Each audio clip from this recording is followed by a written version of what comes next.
Yeah, it's the Halloween season, and we're kind of getting in the mood with some creepy, kind of scary stuff.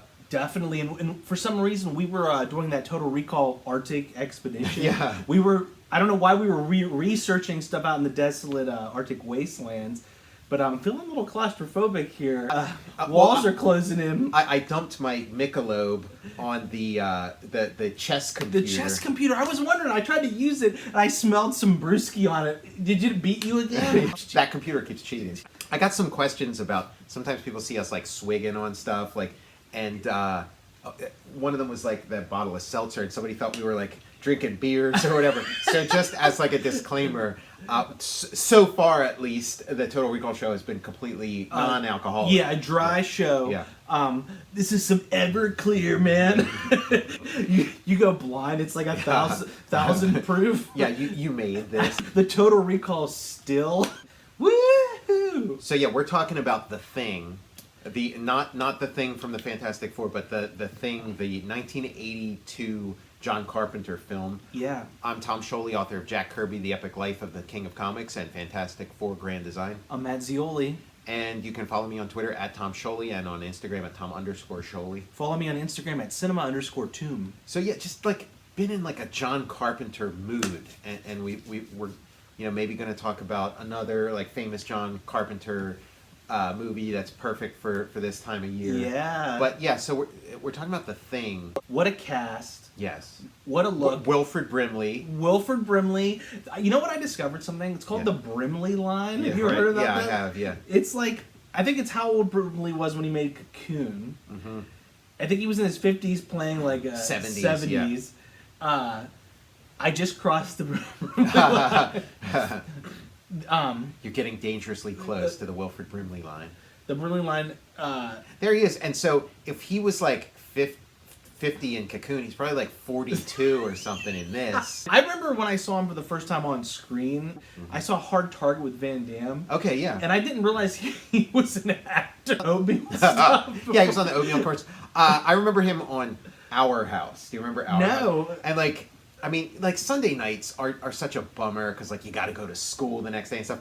But to make matters worse was like the TV that was on Sunday night and Our House, but Wilford Brimley like yelling at his grandchildren. He's like, "You're gonna get diabetes." You got diabetes. Diabetes. I control my diabetes with this kit. Yeah, forever altered the pronunciation of diabetes. It's diabetes. Diabetes. You got diabetes. I should have known. It got into everything. Like my doctor was like, "Watch out for diabetes. Eat this." They started pouring cooked oatmeal down my throat. We had like a stray cat that used to come around in back of our house, and we called him Wilford Brimley because he had like the big mustache. Beautiful. Oh God. Like I don't know if it's like after Alien or whatever, or maybe after Jaws or whatever. But this idea of like you get these amazing character actors and just kind of stick them in a claustrophobic situation, and then bring in like some kind of space monster. Everyone's got their little like character like trait. Yeah, there's kind of like the hippie guy, the hippie burnout. He's like, "Man, I ain't scared of the Thing, man." Yeah, and he's like always like on the microphone or something. Like he's supposed to be like the wild DJ. He's supposed to be like Dr. Johnny Fever or something from WKRP. Yeah, they're like, "All right, you cats out there, we're doing the Outpost 31 turkey drop." Now, Kurt Russell has this like iconic look, this like blown out, amazing hair, Gorgeous. this like massive beard, Beautiful. and then the thick sunglasses. But then he's got this weird like World War I hat, this Teddy Roosevelt hat that he wears, or like it's like a sombrero maybe. It reminds me of when I first saw this, I thought of that G.I. Joe Wild Bill. Yeah. Maybe that's who Wild Bill's, because he's like flying around in this helicopter with this crazy hat. And then that dude is the roller skates. Yeah, roller skates. This guy's got like the biker jacket. Now they got the arcade games in here. Mm-hmm. Whenever we're at the Total Recall Arctic Outpost, you'd be like, I would be trying to beat one of those arcade games or like run my score up on. Yeah. I would always wonder who was infected first. Okay, yeah, like it's really unclear, and I mean it's like such a mystery, and yeah, this like alien, the titular thing, is like so invasive that like Creepy. you know, like you almost kind of doubt the ending a little bit, like when it's kind of like resolved who's an alien and who's not, and it's kind of like, how could they not all be aliens? I But, know. you know, It's like you don't know exactly how, like, just a little touch you might get infected. Yeah. And at the beginning, like, you see, like, the first guy, it's like a silhouette. You don't, like, know Yeah, who the dog goes in yeah, with. it's a really good way of like just kind of building this like sense of, yeah, like mystery and like paranoia. So, And it was always creepy, too, how, like, when it infects you, it leaves, like, your clothes behind, so you gotta get Yeah. new... yeah, which one of you nasty ass men left your dirty drawers in my kitchen? Yeah, no one's actually the thing. There's just, like, really bad racing stripes in these long johns. That kitchen, it's kind of cool seeing just like one shot ago, like just the period pieces of this are so cool. Like it's so cool seeing that chess computer. Like I love that stuff of seeing like old 80s you know, old 80s video games and Oh, stuff. heck And yeah. the pinball machine, and then in the kitchen you have this like old Cuisinart and this Love like it. classic boombox, and you know. And then even, like, we were talking about earlier, his computer that he destroys, this always freaked me out here. Yeah, the silhouette and the dog. You know what that looks like? That's the guy, it looks like the guy in the blue powdered sweater. Yeah, the cutaway. It is really like kind of interesting the way like it cuts away, the choices and this like expansive feel. I can't help but think of the Hateful Eight when I see this. You know, just seeing Kurt Heck Russell yes. in this like winter gear, full beard, in these like snowed in, you know, sort of beautiful landscapes. All these like dudes in like a, you know, In one enclosed spot. Yeah. And they even do the same thing in Hateful Eight too, when, like, they do that thing where they put like a line out, Yeah. Mhm. and they're like, don't lose the line when Right. you're going out in the storm or whatever. Ennio Morricone did the music for this. Yeah. And He did the music for this and Hateful Eight then. and Yeah, Hateful yeah, Eight. okay. And I think Tarantino used unused stuff from this movie. Okay. Either, like, I don't know if he re-recorded it or just used it whole cloth for Hateful Eight, but the Thing music was unused. Thing music was like repurposed for Hateful Eight. Okay, so it's not like an accident. It's like that is an interesting thing that Tarantino does. How he kind of like such a fan of movies. He's kind of like, because like you wouldn't think of like The Thing, this kind of like sci-fi horror translating into like a western, but it really, you know, It is like and just the look, like when they go in this other, you know, base that's like, are they like Danish or something? Norwegian. They're Norwegian. it's all burnt out. Yeah, it kind of looks like Minnie's haberdashery, you know, the wood and stuff. It's like Kurt Russell. Nail down the dang door. That door's a son of a bitch. You gotta nail it down. You need two nails. OB. Somebody poisoned the coffee too, Yeah. and there's Right. blood, all the blood spurting out. You know, this was like another one of those movies when I was a kid. It's like, oh, this is too scary.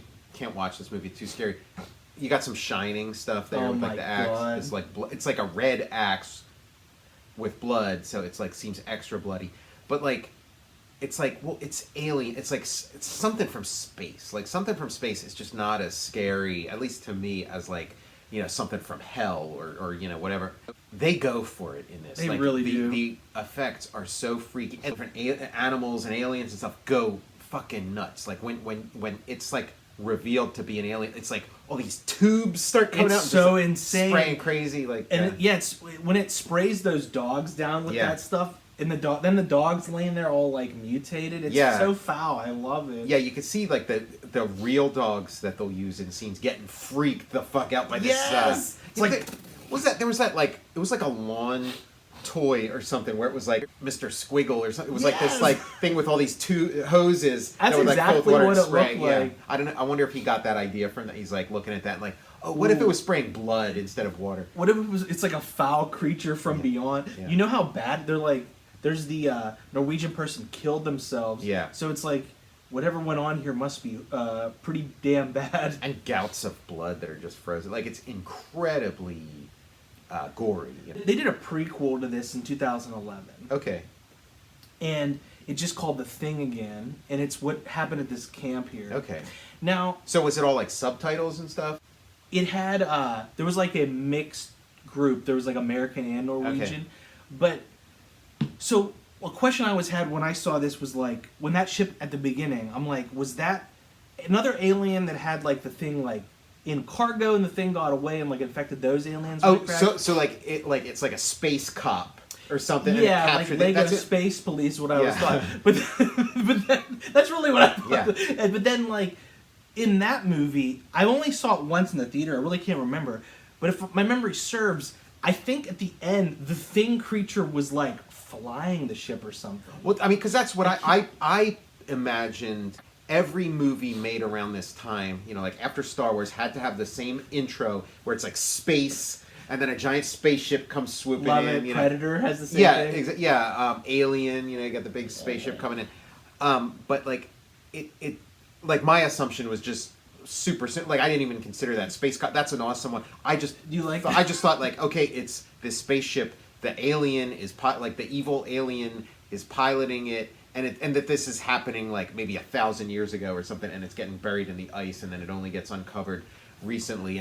But yeah, it is kind of funny picturing that insane alien that's like spewing stuff everywhere, sitting and flying. That's what always bothered me. I'm yeah. like, it's so like primal and like weird and like disease like. But then it's like, all right, checking engines and stuff. Yeah, right, like exactly. Like, oh, you're okay to go. Okay. It's like, he's giving the thumbs up. So there's this like, you know, alien on the planet doing this with, you know, and with like, you know, stuff spraying out of it. But I think it's like, hey, you are cleared for taking. Enjoy your. It's this spraying is your all captain speaking.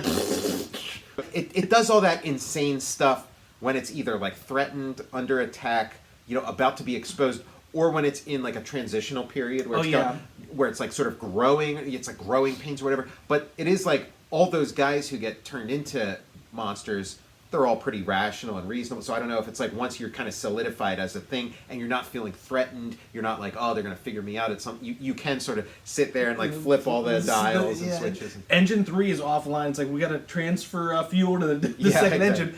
Like, the pilot's sporting the window again. Yeah. We've reached cruising altitude. Please feel free to spray goo at your leisure. We've got our we've turned off our no goo spraying sign. Yeah. And I watched this and Alien recently, like very close together. It's interesting to compare the two because, like, you know, kind of like a similar kind of thing. You know, these like working stiffs, you know, in a confined area, but like the approach so different and like a different feel. Both have like their audacious moments. Like the Alien feels more like union, like working class. Yeah. Where these guys are like they do feel more.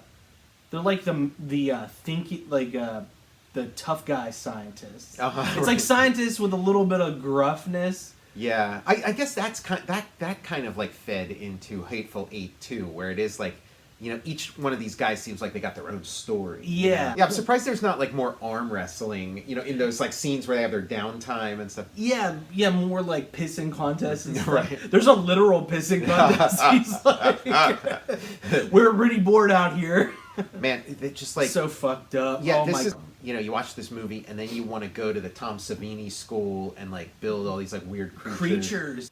The Thing 2011, they shot it on film to give it the look. Yeah. But there's a lot of CGI in there, and originally they were doing special effects to try to keep the same feel, but the studio intervened and like they're like, we want CGI. Yeah. So it like the kids need CGI. These kids today need CGI, but there's like unreleased footage with that kind of stuff in it. That's awesome. And you get to see like the one character's face meld with that another person. It's so fucking disgusting. Yeah. So that other thing is worth seeing. Like it was good. It's worth a watch. Yeah. But I kind of like don't want it to be canon. Really. Right. Yeah. But like it's there, so I'm like it could have been a lot worse. Yeah. It has Joel Edgerton and Mary Elizabeth Winstead are the leads in it. There's some great like shocks and jump scares, like when he's like doing, because like you have the autopsy scenes and it's like, okay, you know, and then he like reaches his hand and then just this like big mouth, you know. That I never like when I saw that for the first time, my fucking blew my mind. Yeah. There's so many things we're talking about.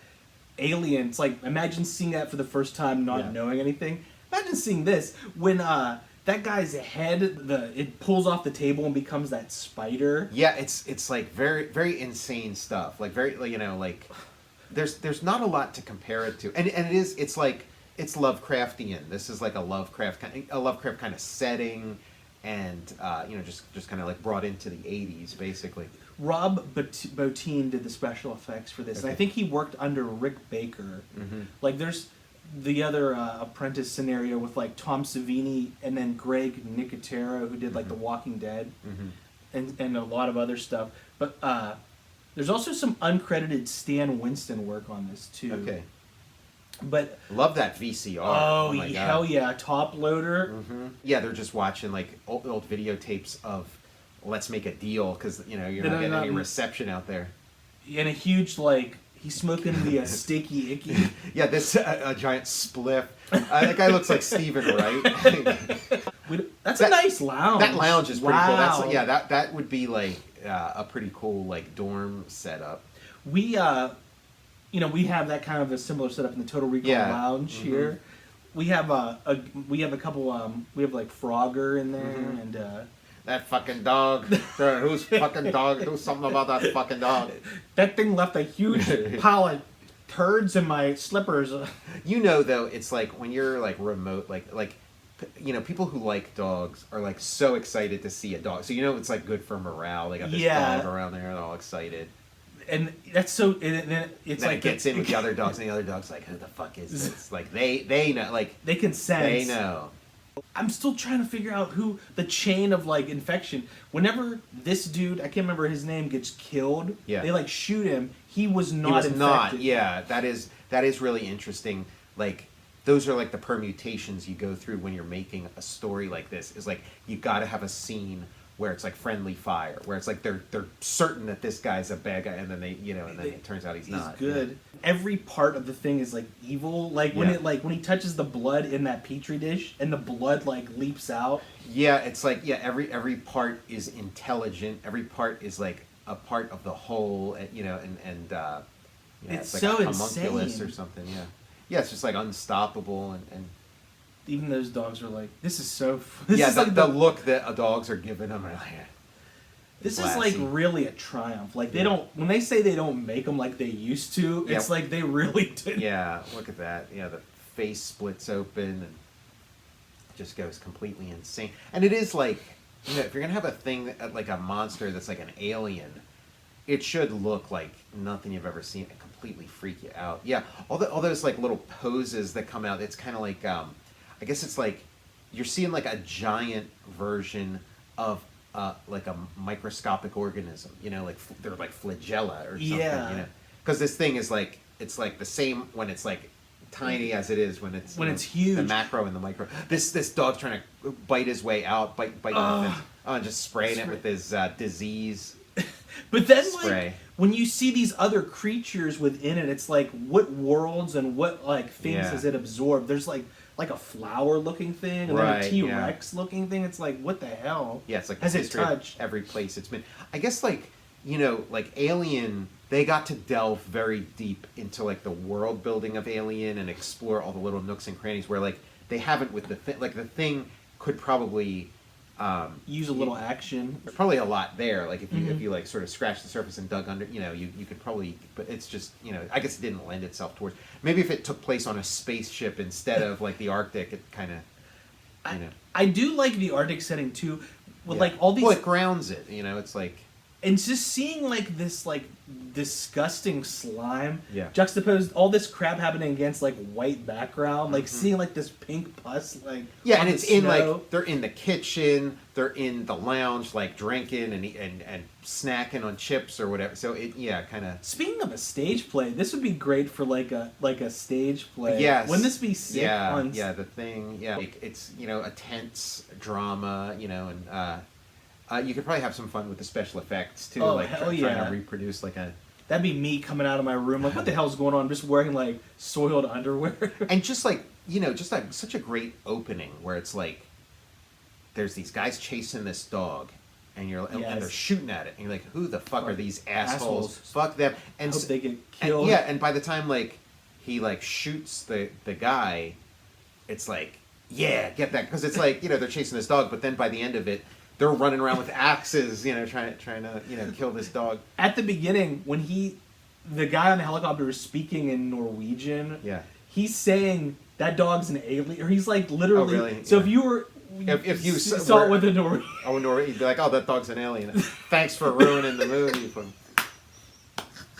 He spoils it from Act 1. It's just a great, just like a great mystery and a great, like when you start off, it's so, oh man, what he does to these dogs. It's, just like this great mystery of like, why are these guys shooting at this dog? And then you get your answer, and you'd shoot at the dog too. Yeah, let's get on that helicopter. Get the fuck out of here! Holy shit! It makes me regret having had wings earlier. I'm like, hey, you got the sauce with this wing? Kind of that thing sauce? The Denny's thing tie-in was not. It was ill-advised. It's like come get your thing burger. Thing burger. Holy shit! It's just like Lovecraft stuff. Like I guess I didn't have the language to describe this stuff, when I was a kid seeing it. But yeah, it's like a Lovecraft. And the flamethrowers, and of course, like Tarantino, like the flamethrower action from this comes into Once Upon a Time in Hollywood. It has a great look, great ending too. One of the best. I'm glad like a major Universal picture has that ending where it's like, let's just sit around a while and see what happens. Like that, like there's a kind of it's like you survived and that's enough, which again, like a Lovecraft story, by the end of it, you've gone completely insane. Mad. Yeah, that's the your madness. In this, they kind of, they're like John Wayne or whatever, and you survive. But I just think about and seeing this and then seeing They Live, and it's the same kind of Just other things that I'm like crazy about too, like the thing. Maybe he was flying that ship because remember Blair was when they lock him in that house. Because he was getting ready to build a ship. So I mean, what is going on? Obviously, like these stories are sort of cyclical. This thing has had a whole history. So maybe a version of this thing happened on some other planet. They're like they stop caring about getting infected. They're like, whoa, we needed to analyze the technology Blair created from our own stuff that we have around. Yeah, because he builds a flying, like you see this flying saucer come in that looks kind of like the flying saucer from like The Greatest American Hero or something. Oh my god. But he builds his own out of like the radio and that tin cans that the tuna came in and stuff. He's like, I'm all better now. Let me back in. I'm all better now. I got my diabetes under control. He's like, if I was the thing, you can test me. He's like, would I not still have my diabetes? You can test me with this diabetes. Take my diabetes needle and set it on fire and poke it around in my blood, and you'll see I ain't got it. I ain't the alien. They're like, all Blair has in his room is insulin and Quaker Oats. Wasn't Wilford Brimley in Remo Williams too? Yes, he was in Remo Williams. Blair, we need rations. Like all you got in your room is insulin and hundreds of pounds of Quaker Oats. He built that spaceship out of Quaker Oat containers. He's like, it's fueled by insulin. The two engines are like it looks like the Razor Crest from the Mandalorian. Yeah. But it's got two Quaker Oats on the side. It sprays like, the Enterprise. How the Enterprise has those, but they're Quaker Oats. The cylinders. And the outside exterior is like molded, like it's like looks like claymation or whatever. But it's like they're like, what the hell is this? The exterior of the ship is a compound composed of insulin and Quaker Oat paste.